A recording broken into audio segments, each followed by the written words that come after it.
Smash Factor. Ripping driver, going for it.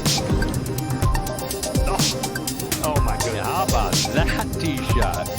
That is crazy how far that is. Wow. John Daly, take a back seat, big fella. How about that drive? That's an aggressive line. Man, that is beyond long. Look at this. He's just driven the green. He has just driven the green. I guess hello world, huh?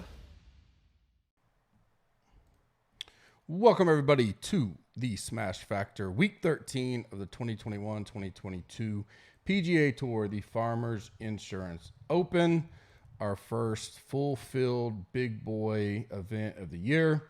Always a good tournament. We do get two courses, not as bad as last week, and definitely no pro-am involved, but very, very, very star-studded field. I think I saw something earlier that could be the strongest field all year by the time the whole season's over.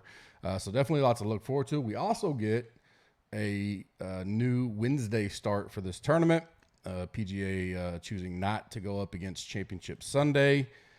So it'll be Wednesday through Saturday, kind of a little time crunch for us. No big deal though. We'll get you covered.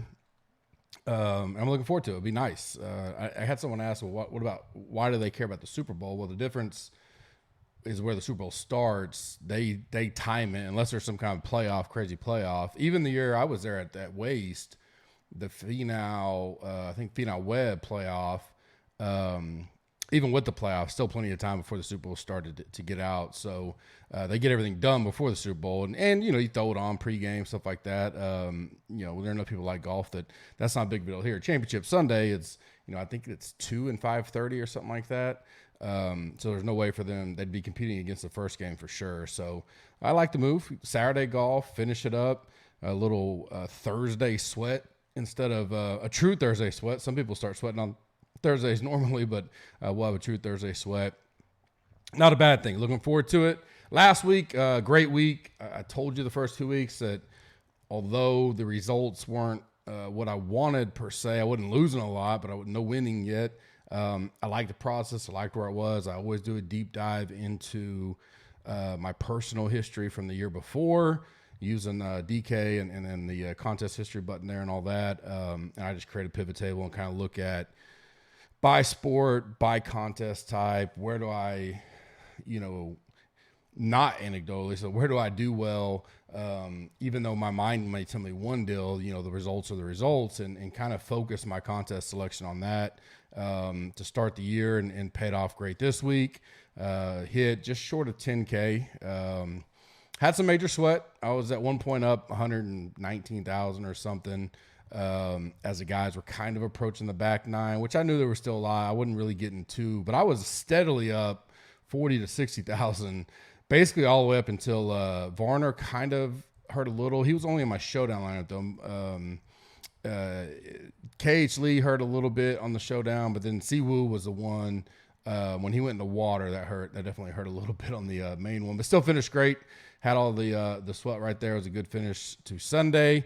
Going into it betting wise, got the Peters W over for the doubles. So we had Cantley and Rahm. I think Cantley would have paid 339 to 1 and Rahm 237 to 1. Both there, but nothing too close. I think Rahm finished 14th, and I think Cantley just above there, right around the same. Neither really flirted with it at all to give us that kind of sweat. Kazire, I thought he was going to get there to pay off our top 20 bet. It finishes T22, so that hurt a little bit. Matchups did go 8-6-1 though on the week, so we continue rolling there. Shout outs to the community. Great week for Gups Corner all the way around. Saw tons and tons and tons of green screens. Sheppy used the old Gups Corner Golf Tools live leaderboard Sunday morning. Got him on Swafford 25 to 1. So nice little ticket there for a post round 3 hit. Desert Dog, a 10K hit, KRS 0123, a solid, great round 4 hit, I believe. And he's had a good start to the year as well. Ted White gets 4X back on his money this week. First time he'd come back to DFS World in many years, few years, he said. So good way to get started. Obviously, we can't always get that every week, but definitely when first week back, you join the community and hit 4 extra money. We'll take that every week. If you want to come join us, join the community, use the code SMASH, 20% off any package, includes a 7-day free trial. NASCAR will be kicking off about 3-ish weeks or so. First Millie Maker ever there. We got NBA still rolling along. We got the 2-game NFL this weekend. And, of course, PGA is in full force right now. Subscribe and like this video on YouTube. In the comment section, tell me who you want to fade in the 10K range. Some heavy hitters up there. It's going to be interesting to see where we go. And we only got 48 hours. Well, not much at all, yeah. Basically 36 hours to kind of get everything locked in. It'll be West Coast, so you'll have some time Wednesday morning to tinker out and all that. But want to know who you want to fade in the 10K range. That'll get you into the Diamond giveaway, Diamond upgrade rewards level on DraftKings. I'll be giving that away Super Bowl weekend. People got multiple entries in there by doing that. And also rate and review us on iTunes. Saw many new reviews last week. Loved it. Get those in. Those help us a ton, and that'll get you into the drawing as well. Listener League is dropped. I was going to move it up, but I had a little bit of fear with everything locking by Wednesday morning. So we kept it at 300. If we go heavy, we'll start bumping it up for these bigger tournaments and hope to get, I think we got to 750 for the Masters last year. So I want to kind of get up in that range, have a nice little tournament. Last week's winner, Slack Dog, holds off me and a couple others for the win. It was tight down the stretch. He gets it with 603 points. I think I took fourth. Cantley, Rom, List, Ryder, Young, and Swafford. Swafford being obviously the key to a lot of big lineups for us last week. And him and OG, I sent those invites out today. So should have 3 guys in the end of the year Listener League Championship. Getting that to now so you don't forget. 3 lineup max as usual. This week we're at Torrey Pines, like I mentioned. Farmers Insurance Open. They do have a 2-course, a north and a south. I went down there 2018. Very nice place, nice course. It's kind of crazy. I didn't realize Saturday, we get there Saturday morning, and I'm looking over at the north. It's like, who's teeing off on the north? Well, I mean, it's a public course there in San Diego, and it doesn't cost a lot if you have if you're an actual citizen there, but a resident. They've opened up tee time Saturday and Sunday. I don't know if they were exclusive for that, but it was casual play over there on the north. Once this tournament, obviously. North-South will be played Wednesday and Thursday, and then it's only the South Friday and Saturday. South is the big boy course, hosted majors, all that kind of stuff. Par 72, 7,700 yards. Very tough course. Always ranks up there in the hardest on the year. 4 par 3s, 4 par 5s. Tough off the tee shots. Mixed results here on whether, how much accuracy comes into play, but it is some tough shots. The Kukua rough, definitely normally very penalizing. We'll probably see that again this year.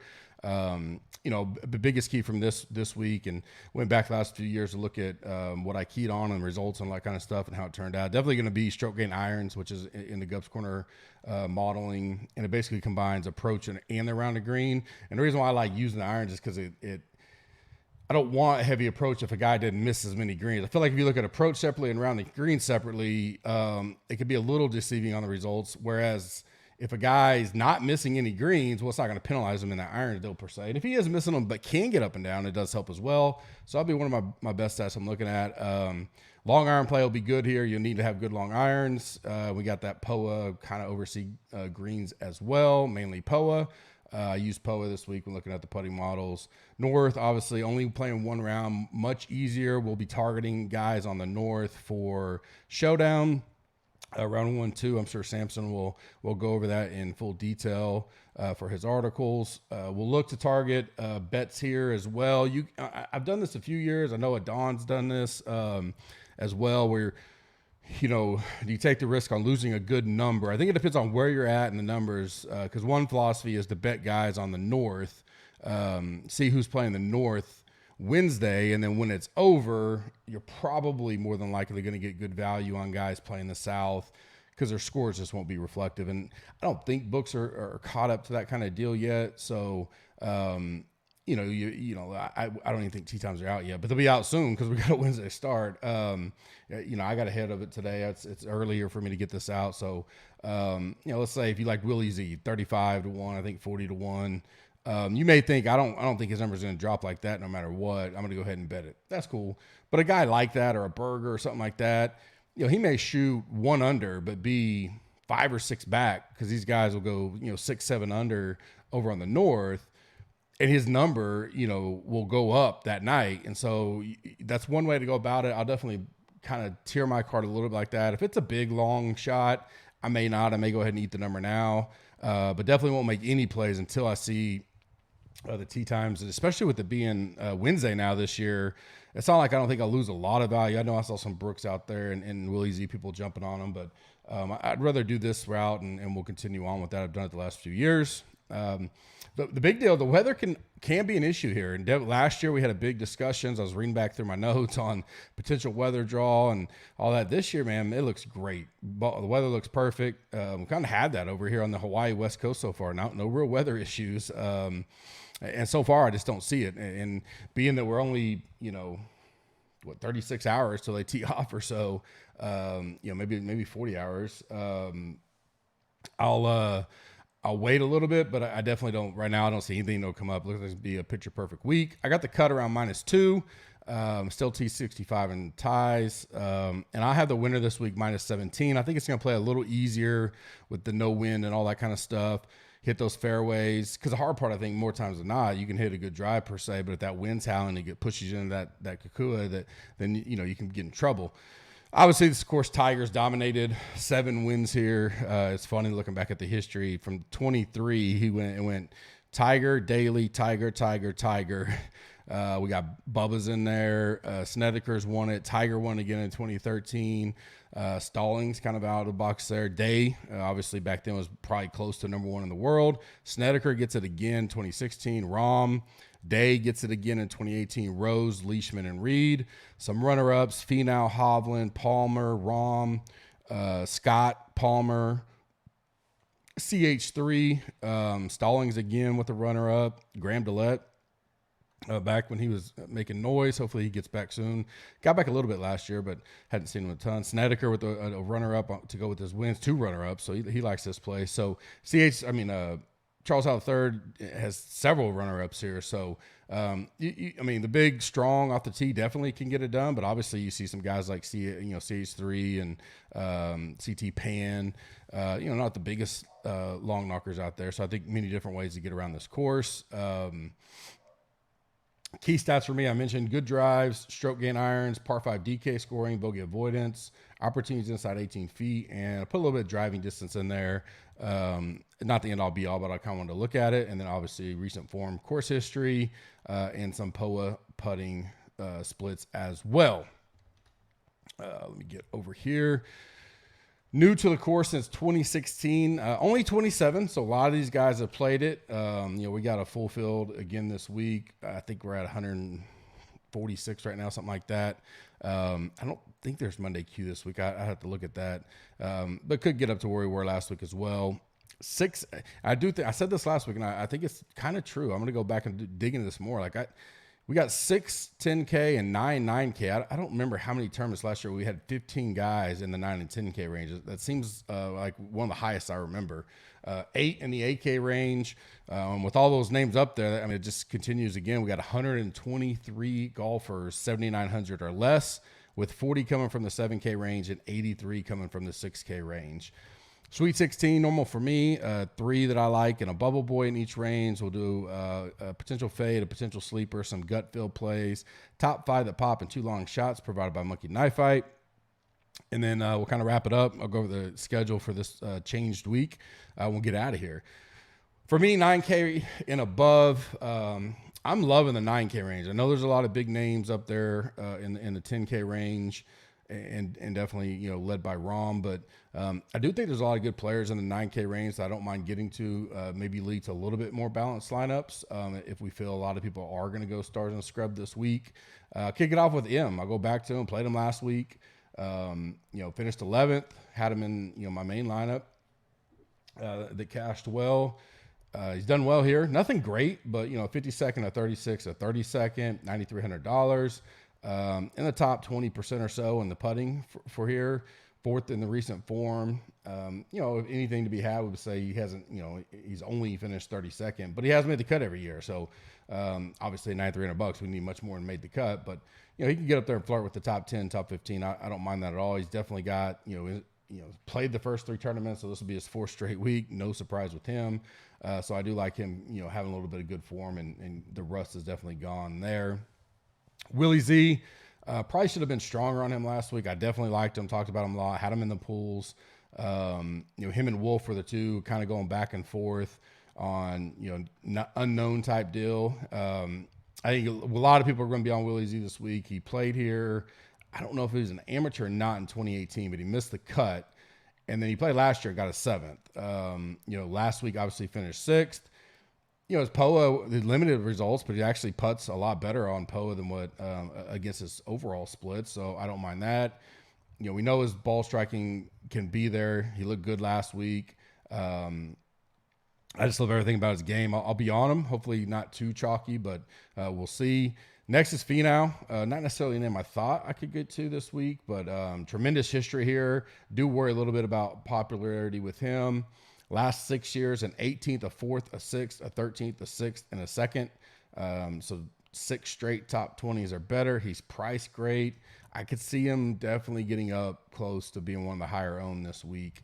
But like I mentioned, you got 15 guys in that 9K and above, and then you got some high 8K guys that I think will garnish some ownership. So I think it's going to be one of those weeks where we get a lot of spread out ownership, and it really just comes down to playing who you think is going to do well. I know that goes without saying, but I do think that. I don't think we're going to have a last week Rahm, Cantley, and then the rest of the field type of situation.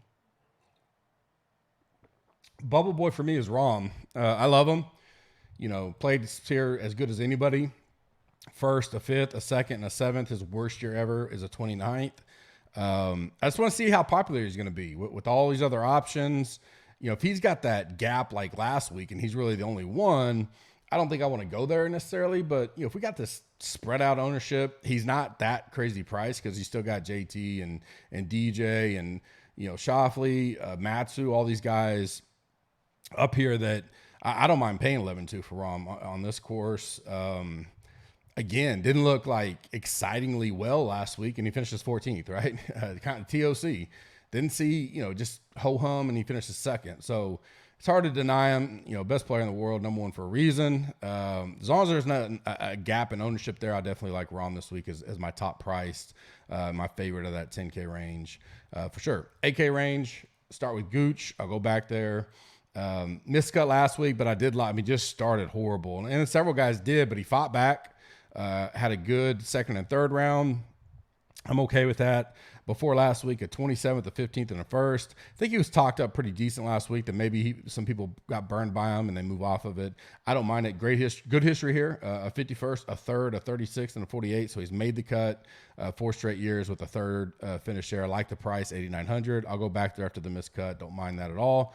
McNeely, talked him up a couple weeks ago, played a lot of them. 27th at the Sony there, so paid us back there. $8,200 seems like a pretty good price. He's got a 29th, a 15th. He did miss a cut last year, but 2 out of 3 years inside the top 30. 1 flirting with the top 10. I don't mind that at all. Pretty decent on POA, above field average.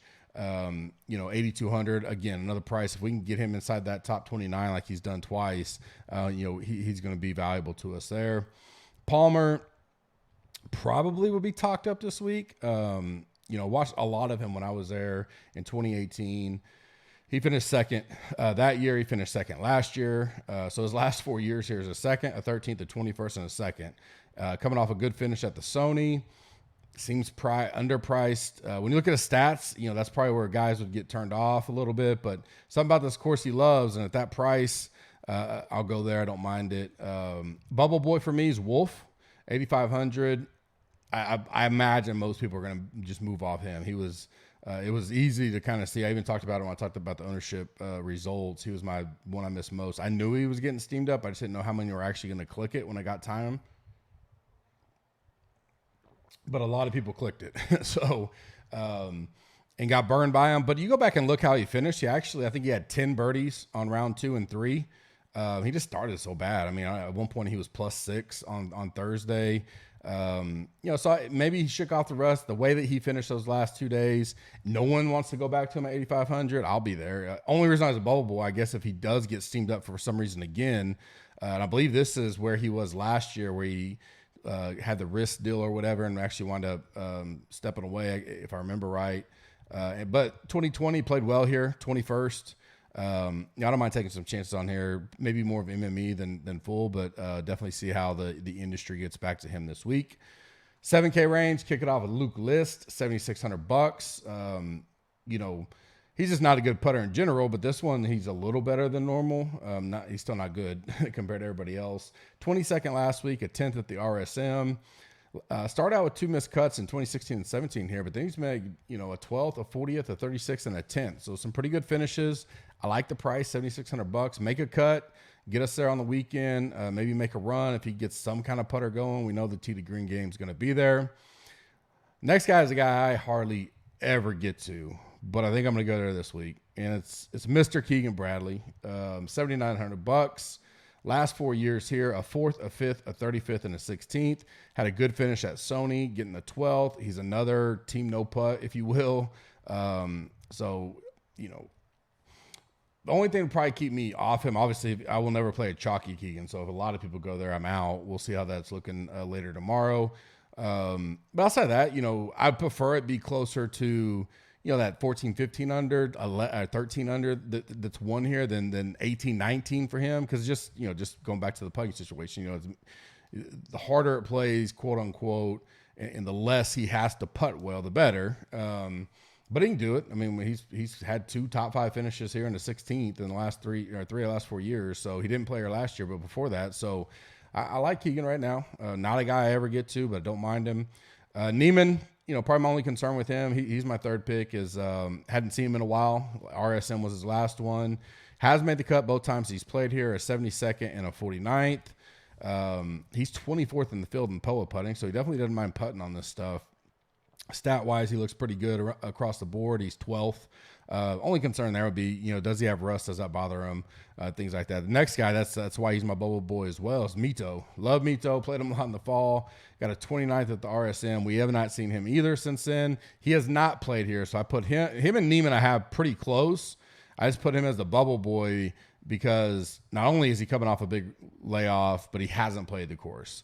Neiman, same situation. They're both right there as far as stats, recent, all that kind of stuff. But at least Neiman's seen it, played it twice, made the cut twice. So I like them both, but I'll put Mito as the bubble boy for now. 6K range, I'm going to go back to Buckley. He was my only miss in my main lineup that almost took down the 555. Obviously, I had 5 or 6, but most people did. I think it was flirting around 1 or 2%, depending on the contest you were in. He made some bad doubles. Had all the birdies there. He just made bad doubles, got behind, and I think he finished on the stadium course Saturday. And so, tall hill to climb there. He's still, limited stats again, but number 1 in par 5 DK, number 1 in bogey avoidance. 32nd in iron, 75 good drive, 38th in distance. So decent stats across the board there. $6,900. I like it. 12th at the Sony, sandwiched in between 2 missed cuts, but I'm not gonna let last week get to me too much. I'll go back there. I don't think he was probably talked up a little bit, but he went crazily. But $6,900. I just need to make the cut, and we'll see what happens there. CT Pan, $6,900. Love the price here. Missed the cut last week, but you get 3 rounds, competitive rounds out, shake off the rust. I mentioned he had a 2nd here back in 2017, a 35th and a 66, and then 1 missed cut in 2020.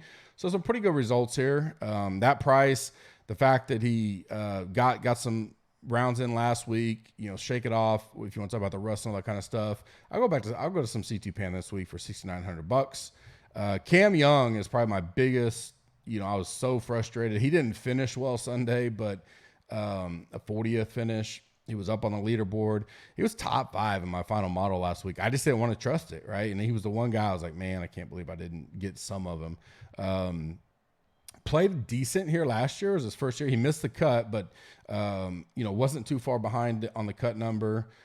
he's coming in playing really well. That's why he was kind of up in my, I say really well, but for the price, he's $6,600. 29th and miscut and a 40th last week, was definitely up on the leaderboard or within the top 5 for a while.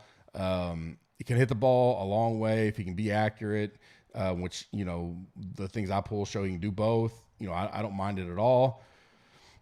Around the green, it'd be interesting to see if that bothers him at all. He didn't rate out real well there. But putting too, he's 96 in the field, so limited stats, but $6,600. I like him. I like his grit and what he showed last week. I'll go back there. 67. My bubble boy is Bramlett. He's actually my highest ranked 6K guy. I know he has steam in the industry. Done well here, a 45th and an 18th. 20th at the Sony, a 33rd last week. He flirted up there as well. Did not have a great finish.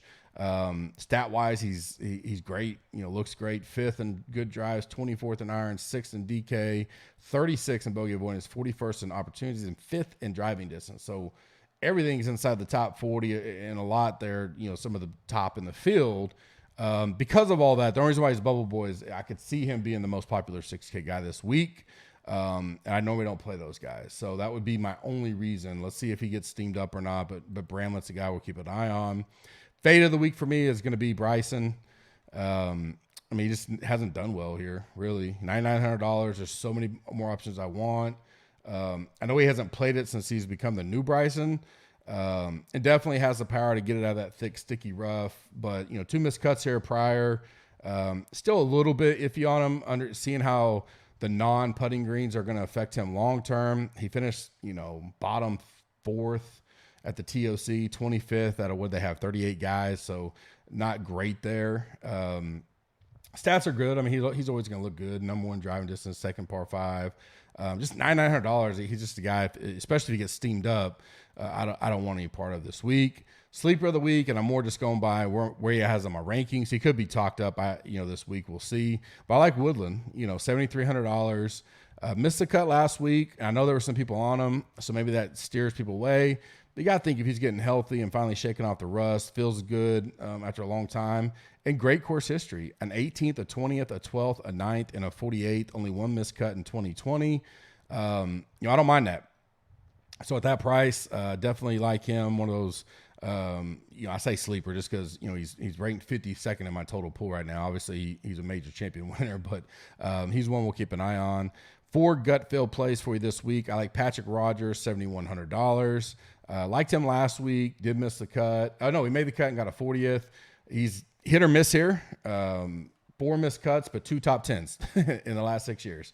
So it goes miscut 4th, miscut 9th, miscut. If he gets that putter rolling hot, which he can get very hot with it at times, he could be alive there. I like the price. Alex Smalley, not quitting him. You guys know where I'm at on him. Like him a lot. I had someone ask me, I think they asked me, is he my new Willie Z this year? I don't think he's that. His ceiling is there that quick. Willie Z's a totally different level of a lot of new golfers, but I just like him. And he fought well last week, got a 25th. I was a little hesitant on him last week, coming off the back-to-back missed cuts, but looked good. I'll go back to him at that price. Hoffman, $7,100. Really, the only thing I don't care about for him is that he hasn't played in a while. Outside of that, I like stats are okay. Good price.